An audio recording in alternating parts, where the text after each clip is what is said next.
Si Kwesian nga po yung nagbabantay ng tindahan namin pag umaga kaso kanina naagising nga po ako ng maaga kaya ayan nakuhaan ko nga ng video. Ganda rin talaga na may mga maliliit na pabango tayo sa ating munting tindahan minsan kasi ay merong naghahanap.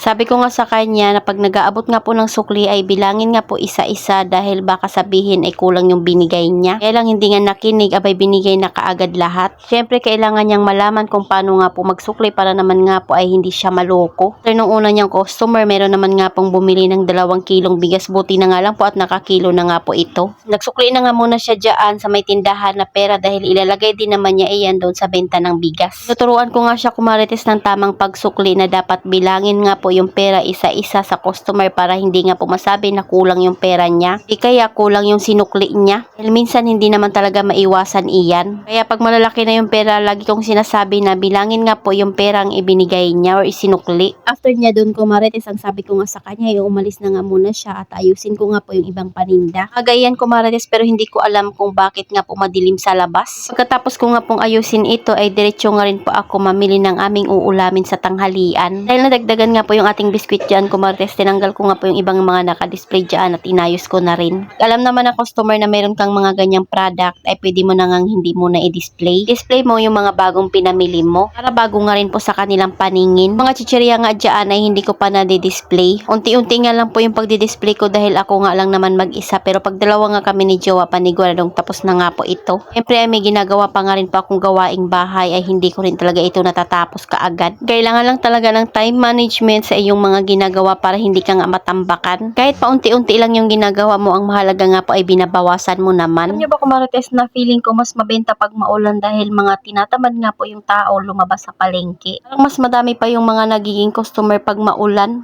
Abay simula pa nga po kahapon ay marami nga pong bumibili sa akin ng bigas. Kaya na magre-restock na naman nga po ako ng 25 kilos. Itlog nga po dito sa tindahan ay naubusan na nga, sayang at merong naghanap, hindi nga kasi ako nakabili kahapon. Mamayang hapon na nga lang po ako mag-i-stock. Sobrang malaking bagay din talaga nito sa atin kumarites itong pagkakaroon ng tindahan, lalo na nga pag may mga pasok yung anak natin ay nakakapagbigay or nakakaipon tayong pangbaon nila. Yung tipong hindi tayo may stress dahil alam mo nga may kikitain tayo na barya-barya sa araw-araw na pwedeng ibaon ng ating mga anak. Ako lang ba kumarites na dati yung mga nakalagay nga po or nakadikit dito sa mayroong free ay talaga namang ang hirap tanggalin. Tipong minsan ay napupunit mo pa nga yung pinaka-product niya.